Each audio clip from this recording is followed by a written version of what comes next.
Pessoal, estamos aqui para mais uma gravação do nosso podcast hoje com a Paula. Nós vamos conversar, bater um papo com ela, mas antes disso, roda a vinheta aí.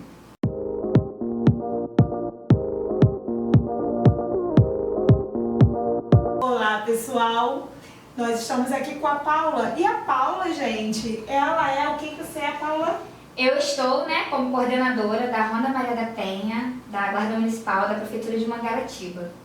Meninas, aí, ó, vocês que querem fazer parte aí de guarda municipal, toda essa área assim de proteção, olha, a gente vai falar um pouquinho sobre isso hoje, para vocês poderem aguçar mais aí o desejo de vocês. Paula, como que começou essa vontade de estar na área da segurança? Caiu de paraquedas ou você já tinha esse desejo internalizado? Então, quando eu fazia faculdade de Direito, eu sou bacharel em Direito, e no período da faculdade eu tive a oportunidade de fazer estágios, Aqueles estágios que a gente precisa para horas na faculdade. E aí eu consegui um estágio dentro do presídio, lá em Japeri, lá na Milton Dias Moreira. E aí quando eu cheguei lá, sabe quando você se encontra assim na vida?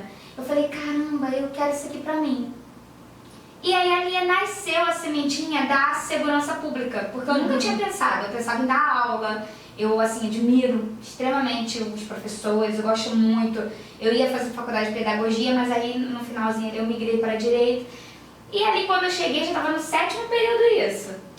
E as pessoas falaram, mas você nunca pensou em advogar? Não, porque eu queria ser concurseira, eu era concurseira já na época, e ali eu meio que me achei, eu falei, caramba, eu gostei disso. Gostei do trabalho que eles fazem aqui, eu gostei, eu tinha algumas mulheres lá dentro que eu falei, caramba, que mulheres empoderadas, que mulheres maravilhosas, E o salário não era ruim também, então eu falei assim, caramba, eu vou tentar. Aí quando foi em 2012, veio o concurso da Polícia Penal e eu tomei bomba. E olha, como eu estudei, só que para você passar num concurso público, desde a inscrição até no dia da posse é treva, é muito difícil hoje você ter uma matrícula. Então ali foi um banho de água fria que eu tomei. Porque eu estudei. Desanima, né? Nossa, e aí quando chegou na parte de português, na época a banca pedia para você fazer 50% de cada matéria. E eu gabaritei legislação, gabaritei informática, gabaritei direitos humanos. Quando chegou em português eu tinha que fazer 5. Eu fiz 4 questões. Nossa! E eu chorei, gente, uns 3 meses seguidos, isso em 2012. Eu chorei, mas não foi. Era requisito, não era pra ser. Não era pra ser não, tinha um professor que ele falava, não fala isso que não é pra ser, você que não estudou, não estudei suficiente em português. Foi aí que eu pedi a Alessandra pra poder ajudar, Pra poder ajudar a gente na parte do português. Porque a gente já não estudou junto a vida toda e a gente sabe que o ensino público, naquela nossa época, era muito debilitado, era muito escasso. Naquela época não, ainda continua. Não, mas assim, hoje eu não sei como tá o ensino público, mas eu acredito que tenha melhorado, Não sei assim. Nós tínhamos uma professora que falava assim, eu vou Nossa! na secretaria e se a sala estiver organizada quando eu voltar, dou um 10 para ciência. Lembra da professora de arte? A gente ganhava ponto de graça. E a gente tinha uma professora de português que ela era muito boa. Muito boa, professora Edith, muito boa. Mas a gente não era interessado, Então assim, o problema não era a professora, o problema era a turma, o interesse da turma. Então assim, na época a gente não era adolescente, então... Enfim, fiquei reprovada por um pontinho em português. E aí ali começou meu trajeto. Aí fiz polícia civil, fiz polícia civil 2 vezes. Depois eu fiz outros concursos também, Fiz pra área de administrativo, só que administrativo nunca foi o meu forte, o meu foco mesmo. E quando chegou em 2015, abriu o concurso público para Mangaratiba. E aí a gente já era comerciante, Eu e meu esposo, a gente tinha um restaurante lá em Cabo Sul. E ali a gente conseguia, viver e tal. E eu falei assim, caramba, mas não é isso aqui que eu quero pra mim, não é o comércio que eu quero pra mim. Eu quero ser funcionária pública, quero atuar na área de segurança pública. E aí eu fiz esse concurso de Mangaratiba. E eu passei em 9º lugar no Nossa. concurso, Foi assim, foi muito legal. Foi uma experiência boa. Eu falei, caramba, tá vendo? O Ver o estudo. nome, né? O estudo é libertador, gente. A educação é tudo. A educação é a base de tudo. Eu acredito, assim, demais na educação. E aí, como eu perseverei, eu não parei de estudar. Eu continuei, aí em português eu acertei de 10, acertei 8. Então, assim, foi uma prova boa. Tirei esse ranço, né, que eu tinha de português. E aí ali eu passei. Em 2016 eu tomei posse. Ressaltando que eu fiz o meu teste físico, tinha corrida, flexão, abdominal, tinha o teste de barra porque você tinha que ficar 10 segundos pendurada na barra, e eu tava grávida e não sabia. Caramba. Olha isso, eu tomei um tombo no dia do teste físico. Minha filha é de Deus, gente, minha filha assim E aí ali começou minha trajetória dentro da segurança pública, em 2016, aí a gente tomei posse. Quando eu tomei posse, me colocaram, aí eu já entrei com a licença maternidade, que na época da posse eu tava com 9 meses de gravidez. Nossa. E aí tinha um curso de formação. E acabou que eu tive que pular o curso de formação, porque não tinha condições, minha filha tava nascendo. E em dezembro a gente tomou posse no concurso público de 2016. Aí tirei licença maternidade, fiquei 6 meses cuidando da minha filha. Quando eu fiz 6 meses, aí eu comecei efetivamente a trabalhar. E aí o guarda municipal hoje está perdendo essa característica, já perdeu, né, de patrimônio. A gente está muito mais na rua atuante do que patrimônio. Dependendo da prefeitura, o guarda não faz nem mais papel de patrimônio, é só mesmo segurança pública. E lá ainda tinha muito patrimônio. Me colocaram para trabalhar no abrigo municipal. E eu com uma filhinha de 6 meses em casa. Gente, foi uma experiência assim, que eu agradeço a Deus pela experiência, porque é um lugar muito triste. Nossa Senhora, muito triste. Tinham bebezinhos ali. Nossa. E tinham crianças que a gente via a nossa filha. Aí eu pensei em desistir do concurso público, cheguei pra pediatra dela, falei, olha, eu não quero mais, eu não quero. Aí a pediatra me deu um esporrinho básico, falou, olha, a única que tá sofrendo é você. Sua filha, se tiver um mamazinho dela, se tiver alguém pra cuidar dela, trocar fraldinha, ela vai estar muito bem. Vai largar nada. E graças a Deus que eu tomei esse puxão de orelha, Sim. porque senão eu teria desistido. E ali no abrigo eu via coisas assim, eu falava, gente, a minha filha é muito feliz. Minha filha tem tudo. Minha filha tá no melhor lugar do mundo. A gente vê como pessoas vivem por pouco, né? E a gente vê, às vezes, como a gente é ingrato. Eu costumo dizer isso, a gente é rico, como dizia minha falecida avó. Porque se você for olhar pro lado, gente, é tanta... E não é pobreza só de dinheiro que eu digo, sabe? É pobreza de amor, Sim. de carinho, de atenção, de tudo. E ali naquele lugar foi uma escola pra mim, porque eu reclamava de tudo. E quando eu caí ali pra trabalhar, eu falei, gente, eu não posso reclamar de nada. Minha filha tem pai, minha filha tem mãe, minha filha tem avó, avô, tudo. O que eu tô reclamando? E aí meio que a minha ficha de vida caiu assim, sabe? E aí eu me apegava às crianças e passava o plantão todo com criança no colo. E chegava mais mãe barraqueira lá e eu expulsava, agarrava e jogava pra fora. Porque as mães, às vezes, muitas das vezes não podiam visitar, às vezes não tinha condições, às vezes chegavam embriagadas. Era muito triste mesmo. E a gente fazia aquela segurança daquele local ali. E muitas das vezes eu tinha que ligar pedindo reforço, né, pra ali, pra gente poder tirar aquelas mães que queriam ver de qualquer jeito o filho. E aí começou a minha trajetória. Aí depois fui do grupamento de ronda escolar, depois fui do canil, a gente fez curso de cachorreiro, né, tem até hoje o canil lá que faz, trabalha com sinoterapia de labradores. Nossa, é lindo o trabalho com crianças, né, que tem alguma necessidade especial. E depois eu fui da sessão de instrução, comecei a dar aula dentro da Guarda Municipal, a gente dava aula, dei aula para a Guarda Municipal aqui de Nova Iguaçu, dei aula para Seropédica, dei aula para Itaguaí, dei aula para Paraty, eu dava tudo. Então assim, foi muito bom, muito bom. E aí surgiu a oportunidade de coordenar a Ronda Maria da Penha.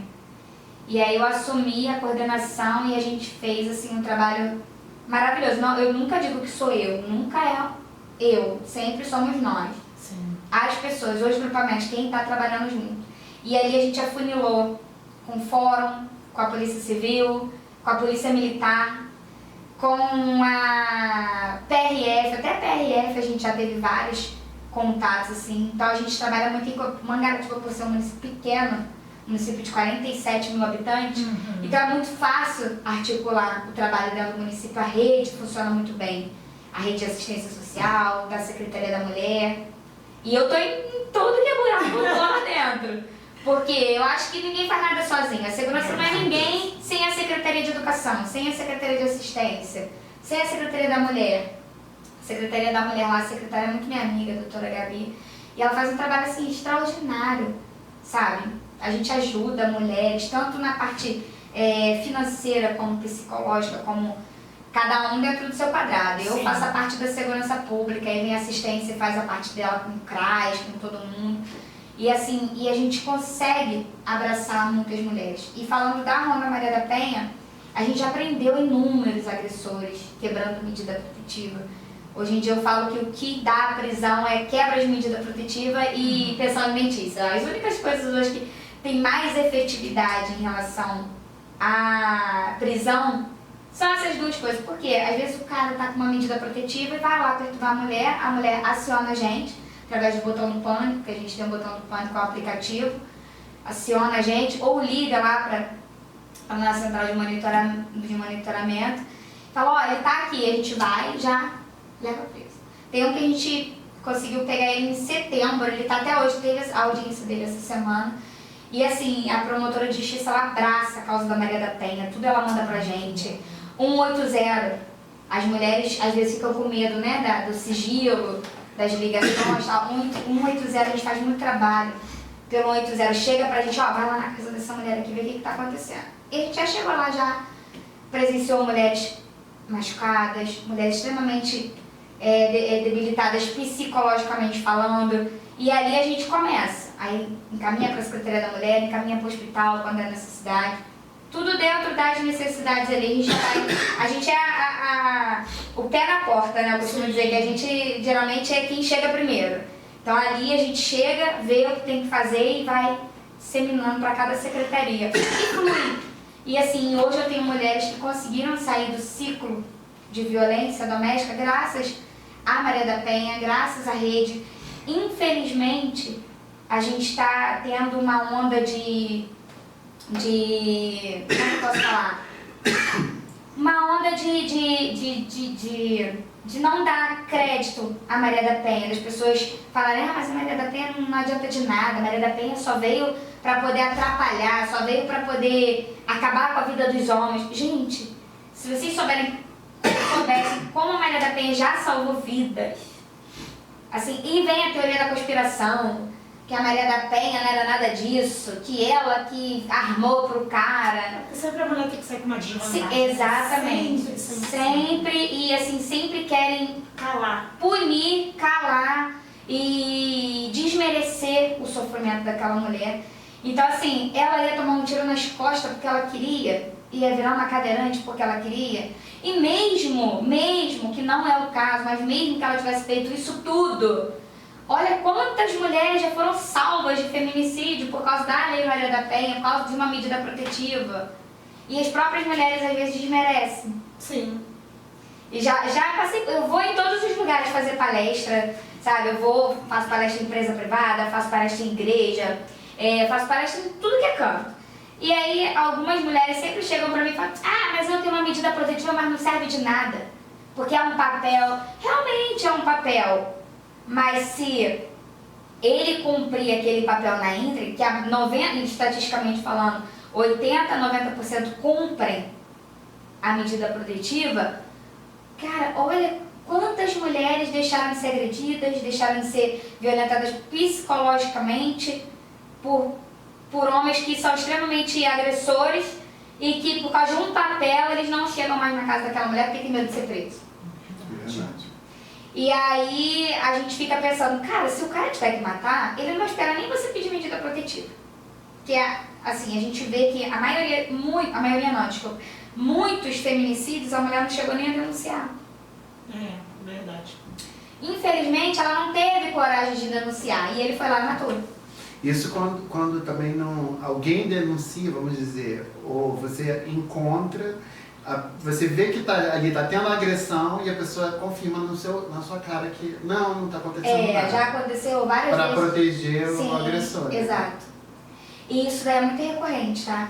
A gente já foi em denúncias, porque lá, assim, a gente recebe muita denúncia de vizinho. E o vizinho pra gente se tornou um problema. Por quê? Em brigas de marido e mulher se mete o faqueiro inteiro.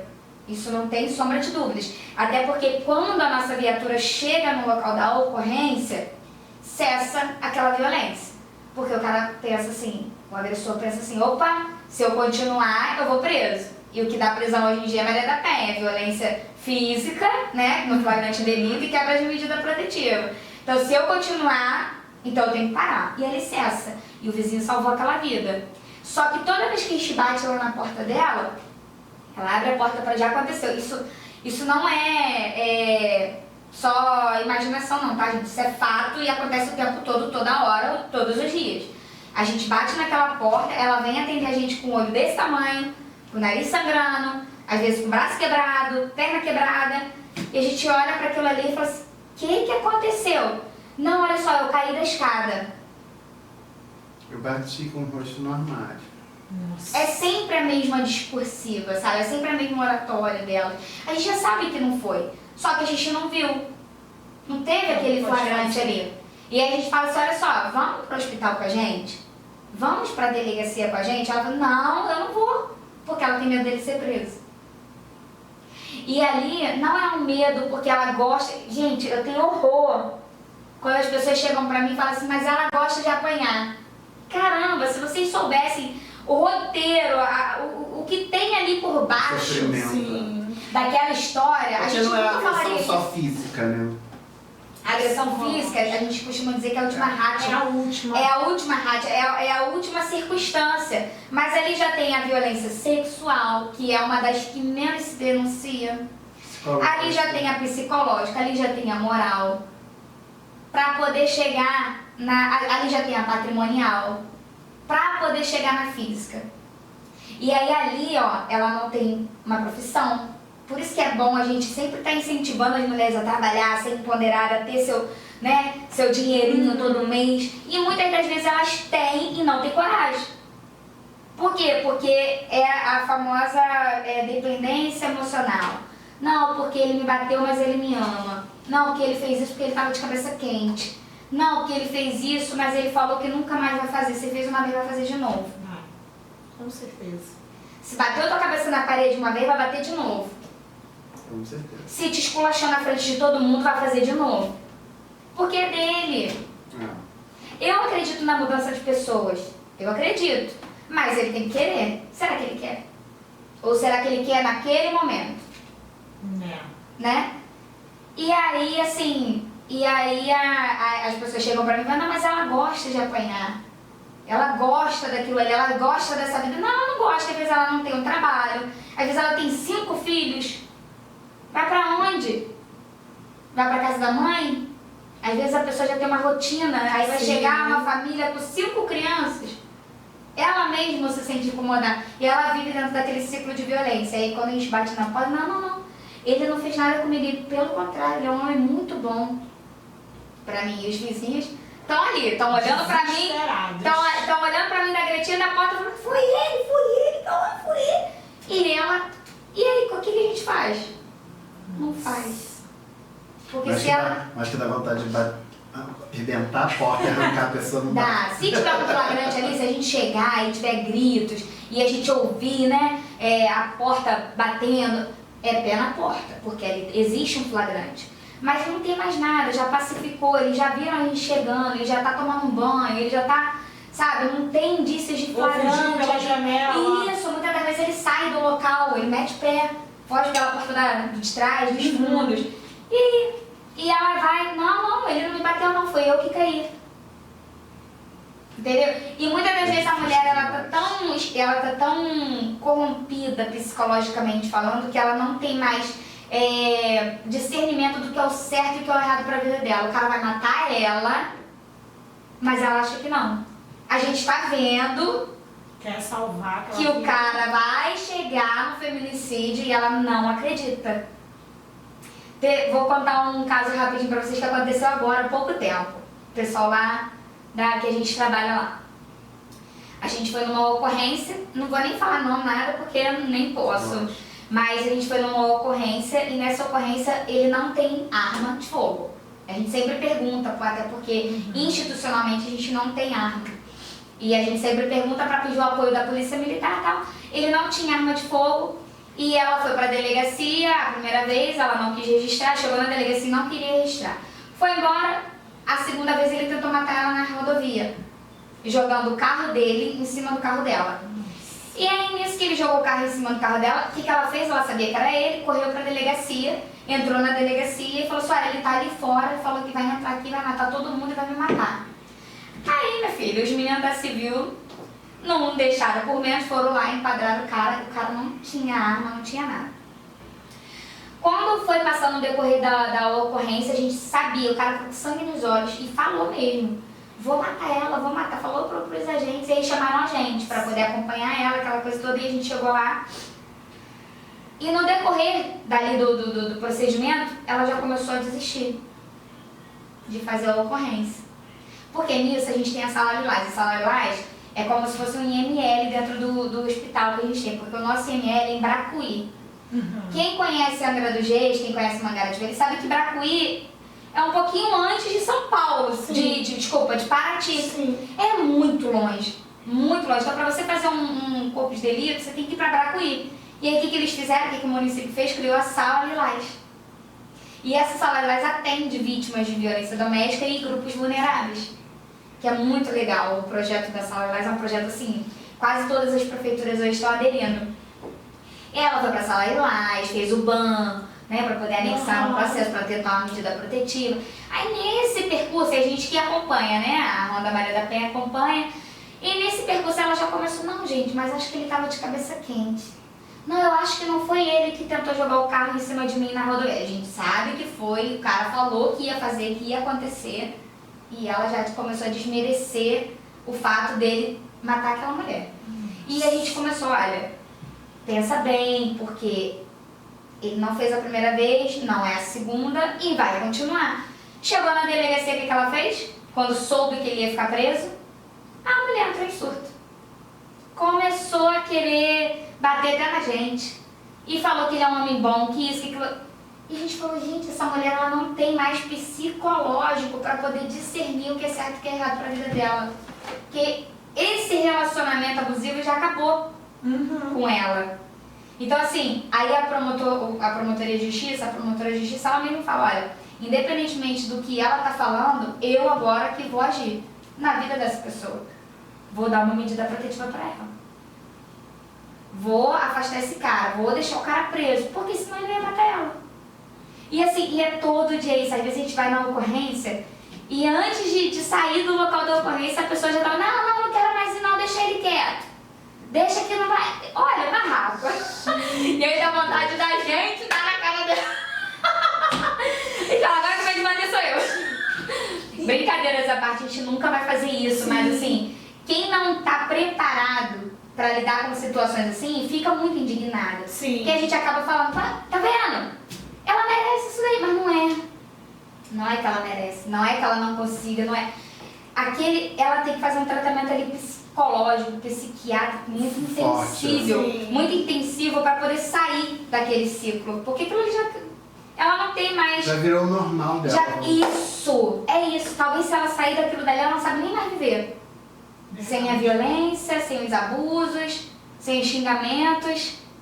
E aí, às vezes, eu passo um videozinho do Homer Simpson, da Marge, que ela vai pra prisão, não sei se vocês já viram, que lá ela pode dormir às 8 da noite, lá ela tem as pessoas pra fazer as coisas pra ela, lá ela pode descansar, tudo que ela não pode fazer na casa dela, ela fala, gente, isso aqui é um paraíso. Como que eu vivia no mundo e eu não sabia o que era o outro lado? Não é um vídeo de violência, mas é um vídeo de sobrecarga mental. E aí você fala, caramba, existe outra vida sem ser dentro da violência. E às vezes quando o agressor morre, vamos supor, que ela começa a viver uma vida normal, o que tende aquela mulher a fazer? Procurar outro agressor. Às vezes o agressor não quer mais o relacionamento, mete o pé. Ela não sabe viver sem aquele agressor. Era essa pergunta que eu ia fazer. Já ocorreu o Já. fato de o agressor cumprir o período dele de pena e a mulher voltar? Volta, geralmente volta. Nossa. Infelizmente. Infelizmente. Às vezes ele não vai nem preso, às vezes na própria medida protetiva ela vai atrás dele. Ela descumpre a medida protetiva. E aí quando aquele agressor vai embora da vida daquela mulher, a mulher fica desnorteada. E o que ela tende a fazer? Arrumar outro homem com o perfil daquele cara. E aí eu tenho assistidas lá, que já é a terceira passagem pela gente, com 3 agressores diferentes. Meu Deus. Isso é muito triste. Muito. E a gente tem outra assistida lá, que o mesmo cara, já 2 mulheres diferentes já chegaram pra gente pra poder relatar a violência daquele mesmo cidadão. E na última agora ele ficou preso. Ou seja, é uma característica dele ser um agressor. Ele só vai, eu acredito na mudança das pessoas, mas ele só vai mudar se ele quiser, ele não quer. Então, todas as mulheres que ele arruma, ele faz ela de vítima. E a mulher, quando o cara vai embora, quando o agressor vai embora, ela tende a arrumar outro com o mesmo perfil. Porque ela acha que aquilo ali é normal, ela acha que aquele ali é o estilo de vida dela. E, infelizmente, já tiveram várias reincidências lá pra gente. E aí, quando ela chega na nossa sala, que já é o terceiro marido, a terceira vez que ela é a vítima, aí os colegas ficam assim, caramba, então o problema tá nessa mulher. Caramba, então o problema é... Às vezes o problema é o psicológico dela de estar sempre tendendo a arrumar homens agressores. E hoje em dia o que mais tem?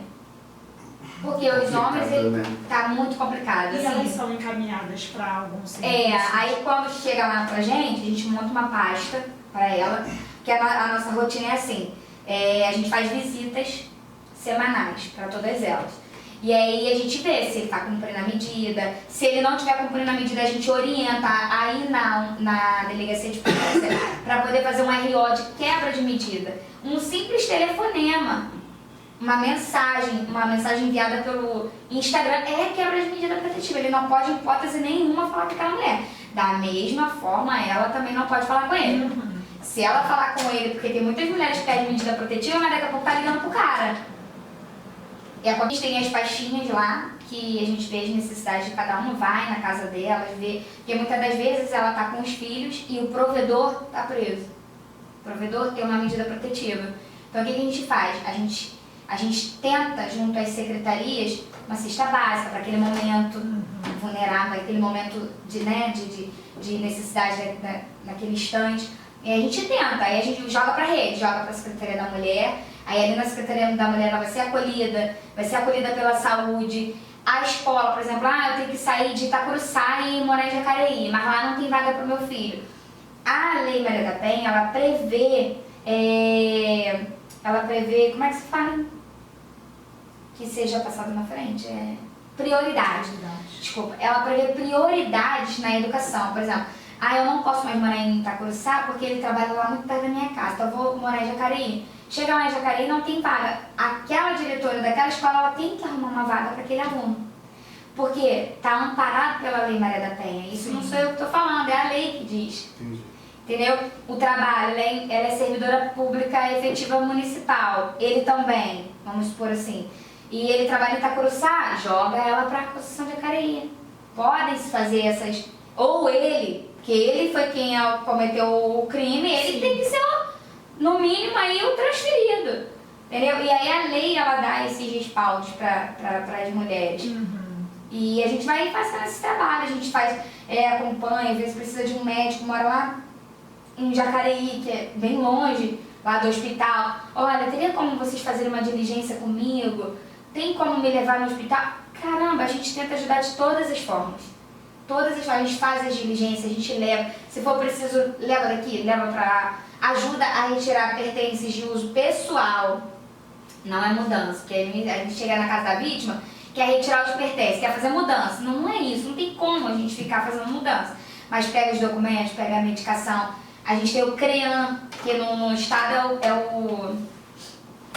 Como é o nome do estado mesmo? Que lá é o nosso CREAM e o estado tem o CEAM. no estado do Oceano.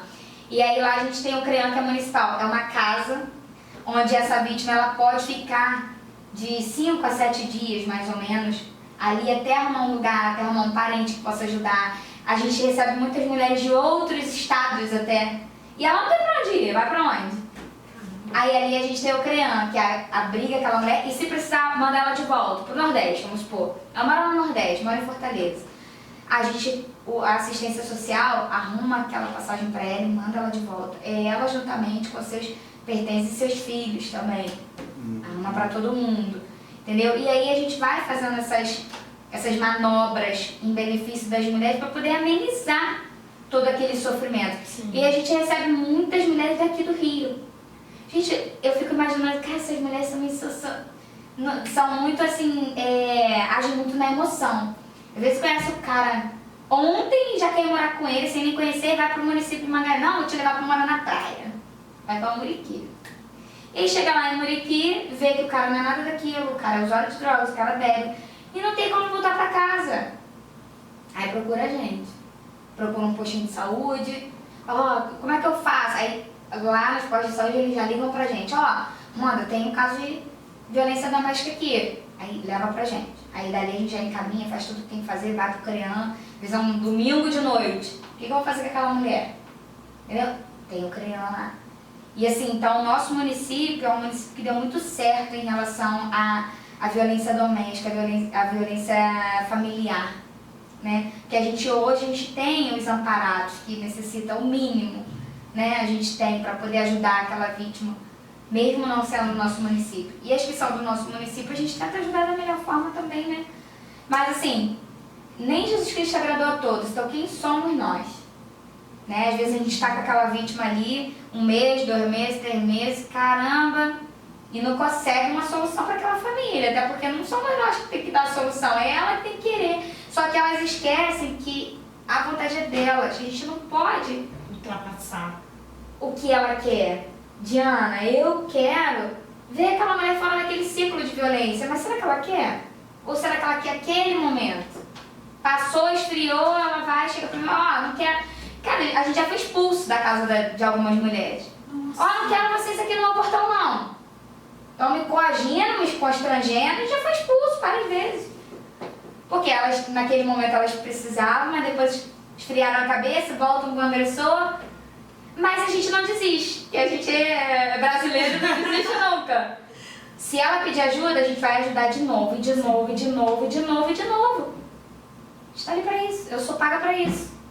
Eu não sou paga pra falar, mas você aqui de novo? Não é você aqui de novo. Caramba, ele de novo fez isso? Né? Que a gente tende sempre a culpar a mulher. Sim. Né, Diana? Sim. Caramba, essa mulher aqui de novo, mas não tem vergonha na cara, não? Poxa, às vezes aquilo ali é uma dependência emocional que ela tá doente, ela não consegue.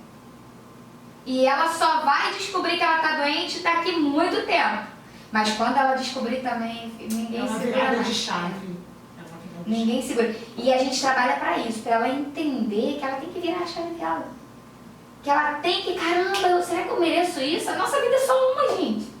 Caramba, a gente vive tão pouquinho, não sei se amanhã, não sei se eu vou sair ali na rua, ali agora, vou morrer, e aí? E às vezes fica sofrendo tanto tempo, né? Sim. A gente foi uma vez numa palestra lá em Guapimirim, me lembro disso até hoje. Foi muito bom o encontro de guardas municipais que a gente teve lá para falar sobre violência doméstica. E teve uma senhora que emocionou todo mundo lá, sabe? Ela viveu a vida inteira porque ela falava assim, quando meus filhos crescerem, eu largo esse homem.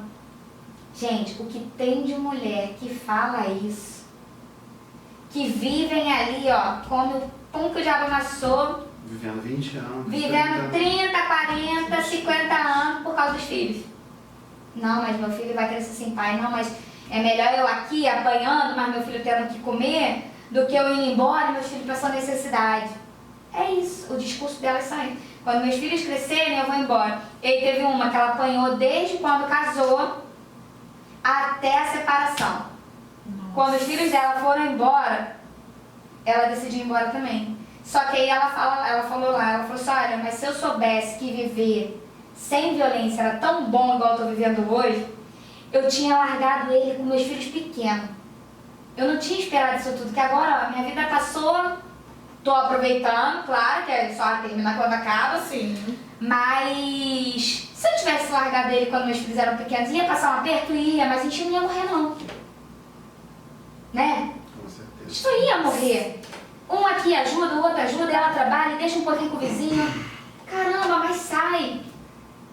Sai desse ciclo. Não, vou esperar meus filhos. E ela falou, e aí ela emocionou a gente quando ela falou que pela primeira vez na vida dela, com 70 e pouquinho, foi no cinema. Que o sonho dela era ir no cinema e ela nunca pôde ir no cinema. Que ele não deixava. E aí ela foi no cinema. E aí quando ela falou isso, a gente... Caramba, como coisas simples, pequenas, fazem a diferença. A gente tá indo no cinema ali dia de semana, tá? Caramba, tem mulher agora, nesse momento, que chora pra vir no cinema e não pode. Não pode. E às vezes não é nem questão financeira. Às vezes é o ego do cara. No cinema fazer o quê? Tem homem lá. O homem geralmente tende a ser Vai ficar com alguém. escroto, desse jeito.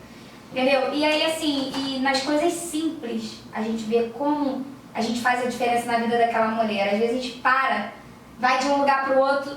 Vamos parar ali pra gente tomar um café? Não, mas eu não tô com dinheiro. Não. Fala sério, hein? Pelo amor de Deus, vamos lá. Paga um café pra ela. Nossa, ela fica tão feliz, Jana, com um café. Porque é tão escasso tudo que ela vive, além da condição financeira, porque infelizmente, estatisticamente falando, hoje a maioria das pessoas que sofrem a violência doméstica são pessoas de baixa renda, pessoas usuárias de drogas, pessoas usuárias de bebida alcoólica, né? Então, assim, infelizmente a maioria, estatisticamente falando, não são os ricos, né? Ricos também sofrem. E ainda pior ainda, que amarra aquela mulher na condição financeira. E ela não consegue sair por causa disso. Mas quem tem pouco recurso financeiro não deixa a mulher trabalhar, trabalha, ganha uma miséria, que não dá nem para botar uma comida dentro de casa, e ainda tem a violência. Quando essa mulher se liberta disso, que ela fala, caramba, eu posso ganhar meu dinheirinho, eu posso pagar meu aluguelzinho, caraca, olha quanto tempo que eu perdi. E isso, assim, são todos os dias chegando pra gente lá. Todos os dias. Aí eu falo assim, olha, fulano, Maria, o que você ganhou com esse cara até hoje? O que você tem na sua vida que ele te proporcionou que você não possa ter sozinha? E aí ela para assim, caramba, Nada. proporcionou nada, não tem uma casa, não tem uma vida digna, não tem, sabe, o mínimo básico ali, por que não sair, não se libertar disso?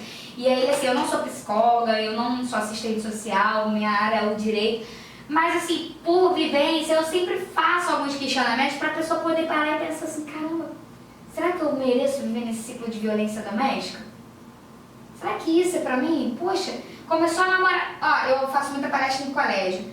Ô tia, meu namorado falou que eu não posso usar essa saia aqui. Na escola, crianças de 14, 15 anos, o menino já está botando limite naquela menina.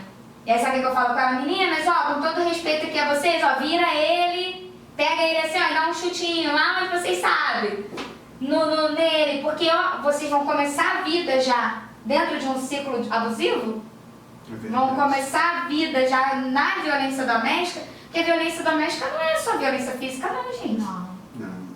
E realmente é um ciclo, né? Porque muitas das vezes a mãe que sofre a agressão, a filha, vê aquilo ali a vida toda que acha aquilo ali comum. Normal. E aí ela acaba ele falando entrando também nesse relacionamento, sim, né? E aí quando arruma um agressor, ela fala, não, mas meu pai também era assim, minha mãe aguentou. Entendeu? E o filho tende também, infelizmente, para sofrer tudo no meio. Sim. O filho vendo o pai bater na mãe a vida toda, ele vai falar assim, a minha mulher também vou tratar igual. São raros os casos, raros não, são muitos os casos que o homem, um homem de verdade, vê o sofrimento da mãe, né, e fala assim, não, eu não quero isso pra minha vida, eu não quero isso pra minha família. Eles são homens de verdade. Homens de verdade é assim, né, um jeito de falar, mas sim, são homens que honram ali, não agredir, não fazer nenhum tipo de violência contra aquela família toda. Porque quando você bate numa mulher ou agride uma mulher verbalmente, você não está agredindo a mulher. Você está agredindo os filhos. a sogra, o vizinho que tá ouvindo, você tá agredindo todo mundo. Aquele quadrado ali, ó, é todo de violência doméstica que você tá cometendo. Infelizmente, a violência doméstica ela se expande. E tem casos que o filho do vizinho tem que fazer tratamento psicológico por causa do vizinho que tá batendo na mulher. Que infelizmente a gente não tem suporte pra nada. Então assim, caramba, tô vendo o cara batendo na mulher ali, o psicológico da criança ficou abalado totalmente. Ele nunca sofreu violência na casa dele, mas o vizinho tá fazendo ele ficar doente. E assim, é bem complicado, a violência doméstica. E hoje, por estar em ascensão, por estar sempre em debate, e as pessoas tendem a falar, não, mas a violência doméstica está muito pior hoje. Não é hoje, sempre teve. Né, Diana? A gente quer... Ela muitas vezes a gente velada. tem 30 anos. Sim, né? A gente que quer um pouquinho mais de vida, a gente lembra que não tinha uma família antigamente que você via que... Não tinha uma família assim, né?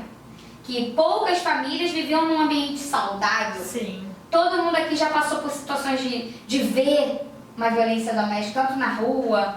Antigamente era normal, você viu o cara batendo na mulher na rua e ninguém se metia. Ninguém se metia. Ninguém falava nada. Ditado em briga de marido e mulher, não se É mete, isso, e aí virava uma escola, não, o cara matava a mulher ali na frente de todo mundo e ninguém fazia nada. E hoje, assim, mudou muito, porque é um tema que está muito em ascensão, um tema muito bom de se falar, porque a gente precisa extinguir isso, não vai extinguir, mas a gente precisa reduzir O máximo que o puder. máximo que puder. É isso aí, igual as drogas, a gente nunca vai terminar, gente, infelizmente. Não vai acabar com as drogas, mas a gente precisa reduzir o número de usuários, né? Sim. Então, assim, ver alguma política pública para poder fazer com que aquilo ali não afete tanto as famílias. É a mesma coisa de violência doméstica. A gente tem que parar de normalizar muita coisa. Ah, isso aí briga toda semana, mas vai matar. E aí, quando matar? E aí? Poxa, aquela vida, será que não tinha valor? Aquela vida não tinha sentido? Pra ela tinha, gente, só tinha aquela vida. É um assunto muito necessário, né? E que a gente hoje parabeniza você pelo trabalho. Obrigada. Que eu acho que assim, que o que você faz lá, que possa se multiplicar pelo Rio todo, né? Porque tem lugares que a gente sabe que não tem. Que não chega, Infelizmente, né? em relação a isso. Então vocês que estão nos assistindo, se estiver passando por uma situação, tem um 180, não é isso? Isso, tem um 180 e cada município tem o seu 153. Aqui em Nova Iguaçu, como a Guarda Municipal aqui é uma Guarda Municipal nova, né? O primeiro concurso foi há pouco tempo atrás, então eles ainda estão se estruturando, o contingente ainda é pouco, mas eu acredito muito que a Guarda Municipal daqui vai fazer um trabalho maravilhoso também dentro do município. Eu conheci o pessoal, algumas pessoas aqui da Guarda Municipal e eles estão com vontade de trabalhar. E cada município tem o seu 153. Só que tem municípios que ainda não têm estrutura para poder receber. Então a gente sempre fala do 190, que é da Polícia Militar, que faz um trabalho magnífico também em relação à Maria da Penha. Tem as patrulhas de Maria da Penha. Lá em Mangaratiba a gente trabalha com a Dani e com o esposo dela, que também é um policial militar. Eu até esqueci o nome dele, é a Daniele, que é parceira, porque sempre a gente fala com ela, né? E o esposo dela, eles são da Patrulha Maria da Penha também, fazem um trabalho maravilhoso. E aqui em Nova Iguaçu também tem, só que são várias patrulhas, porque aqui o município é gigante, né? O número de habitantes muito grande. Então assim, e eles fazem um trabalho maravilhoso. E pra flagrante delito, pra noite e tal, 190. 190 aqui em Nova Iguaçu, como o público maior, eu acredito que seja aqui em Nova Iguaçu, do podcast. Então assim, 190, 180, às vezes ela tá sofrendo uma violência sexual ou que não tem coragem de ir na delegacia. Porque você vai chegar no balcão da delegacia, infelizmente ainda existem muitas delegacias que não são DEANs, porque na DEAN o serviço sim é maravilhoso, é totalmente diferenciado. Quem precisa de uma DEAN, geralmente, né, 90% dos casos são muito bem atendidos, é resolvido aquele problema, não revitimiza aquela vítima. E aí, mas quando não é delegacia de DEAN, muitas das vezes a gente não é muito bem assim recebido, porque é tudo. E a gente não pode nem criticar, porque é o traficante que está ali do lado, é o cara que matou o vizinho, é o cara que matou o cachorro. Então tá tudo junto ali, então você não tem como dar aquele apoio é necessária, aquela diferenciação. Personalizado, né? Isso, aquela personalização própria ali para aquele atendimento à mulher. Não tem como, porque é muita coisa tudo junto. Então, assim, procura uma DEAN. Se você está sofrendo a violência doméstica, não fica com medo de denunciar, porque ele não vai parar. Se você não botar um basta, se você não botar a mochilinha nas costas, eu vou começar do zero, porque muitas pessoas também se limitam muito ao patrimônio. Não, mas eu construí isso aqui tudo com ele que tem que sair. É melhor ele sair ou você morrer? Eu falo isso muitas das vezes porque a gente encontra muitos casos assim da pessoa ser muito apegada. Caramba, a gente tá... Às vezes são mulheres novas, 20, Sim. 30 anos, 40 anos. 40 anos está começando a vida, gente. Começa tudo de novo, sai fora desse cara. Bota a mochilinha nas costas, dá a mão ao filhinho, ó. Tchau, não aguento mais viver com violência. Quem vai perder não é você. Quem vai perder é ele. Que adianta uma casa vazia, uma casa fria, assim, a tua esposa ali. Caramba, eu podia ter tratado melhor minha esposa não ia embora. Mas muitas mulheres ficam com medo. Não, espera meu filho crescer, quando ele crescer eu vou embora. Não faz isso não. Perde sua vida não. Só tem uma vidinha e ela passa muito rápido. E amanhã a gente pode não estar aqui. Amanhã a gente pode não estar aqui. Vou sair ali, cai dura. E aí? Viveu o que dessa vida? Viajou, passeou, foi em restaurante que você pôde comer, sabe? Não, deu 20 reais aqui, vou comer um lanche ali. Caramba, isso é muito bom, gente. É muito bom a gente querer tomar um vinhozinho, vou tomar meu vinho, vou tomar meu chopp de vinho, que eu adoro chopp de vinho, vou tomar meu chopp de vinho. Sem perturbação, sabe? Ter aquele prazer de você com você mesmo. Muitas mulheres... paz, né? Muitas mulheres têm que aprender que a gente é feliz com a gente mesmo. Que você pode ir no cinema sozinho, que você pode sentar numa praça de alimentação e ser feliz com aquilo ali. Caramba, eu tô aqui, sabe? Sempre quis estar aqui, tô numa paz comigo, tô feliz. Quando as mulheres descobrirem que elas são felizes com elas mesmas, não existe violência doméstica que vai segurar ninguém. Verdade. Só que as mulheres tendem, infelizmente, a sempre se apoiar no outro. Porque o marido geralmente é o provedor, né? Ele é o provedor, ele é o homem, é o chefe da casa. Desmistifica isso. Caramba, será que eu também não posso ser? Será que eu também não posso ter a minha casinha? Será que eu não posso trabalhar? Tudo é muito mais difícil para as mulheres. Porque tem filho, né? Tem o preconceito, e tem isso, e tem aquilo outro. E no trabalho, geralmente, os melhores cargos são para os homens. Enfim, tem 1 milhão de coisas aí que é mais difícil pra gente. Mas será que é impossível? Não. Será que não é melhor a gente viver com um salário mínimo, e às vezes até menos, do que viver com 5, 10 salários mínimos, mas na violência? Às vezes o portão abre, ele chegando, você já começa a tremer toda. Tem casos lá de crianças que vão pra gente, que a mãe relata, ó, meu marido quando entra no portão, meu filho se mija todinho. Filho do cara. Nossa. Imagina quando não é filho do cidadão. O que ele não faz? Gente, isso é vida. Não é vida não. Entendeu? Então assim, botem a mão, ó, eu vejo seus vídeos lá, caramba, aquela moça vendendo vestido. E sabe, que mulher maravilhosa. E pessoas com barraquinha de Avon, de Natura, estão ali tentando, gente. Será que é tanto medo de viver? Por que você tem tanto medo de viver? As pessoas têm medo, Diana, de viver. Infelizmente. Será que eu vou... O maior desafio é, será que eu vou conseguir filho? Não será não. Fala igual minha amiga fala, Jaque. Lembra da gente? Lembro. Ó, eu dou o passe e Deus me dá o chão. Eu vou dando o passe, Ele vai me dando o chão. Porque um dia após o outro. A violência doméstica hoje... A gente vive ela se a gente quiser. Por quê? Vai fazer uma faxina. Chega na hora, nossa, deixa eu limpar esse vidro aí que me dá 20 reais aí. E todo mundo vai ver a sua boa vontade. Faz o teu trabalho. É só você, ó, arregaçar a manguinha, show preguiça, show síndrome de Ofélia e cai pra dentro. Cai pra dentro e você vai ser feliz no simples, no pouco, mas vai ser feliz. Vai viver sem violência. Ninguém merece viver com violência. Verdade. Começa do zero, ó, mochilinha nas costas, vai embora. Ah, mas pra você falar isso, as pessoas falam assim, pra você falar isso é muito fácil. Não é fácil, porque eu convivo com milhões de mulheres que fazem isso. Por que elas conseguem e você não? Abre sua mente. Abre o campo de visão. Para de pensar que só ele tem condições de botar arroz e feijão dentro de casa. Sabe, seu filho não vai morrer se estudar 2, 3 anos numa escola pública. Paula, a gente agradece a sua participação. Muito Eu que obrigada por fazer parte, eu acredito, abrir a mente de muitas mulheres, né, que eles estão presas aí. Mas agora nós vamos aqui abrir espaço para quem mantém esse podcast de pé em funcionamento. Começando com a MF Automotivas. Você que tem o seu carro aí, está precisando fazer um alinhamento, um balanceamento, um check-up no seu carro, a MF Automotivas é especializada nesse serviço. Você pode levar lá, que é serviço de qualidade. Temos também a DP Autopeças, mais de 1.500 peças para você comprar de forma presencial online, tá? Você acabou de ir lá na MF, é só você atravessar a rua e comprar as peças do seu carro, caminhão ou moto.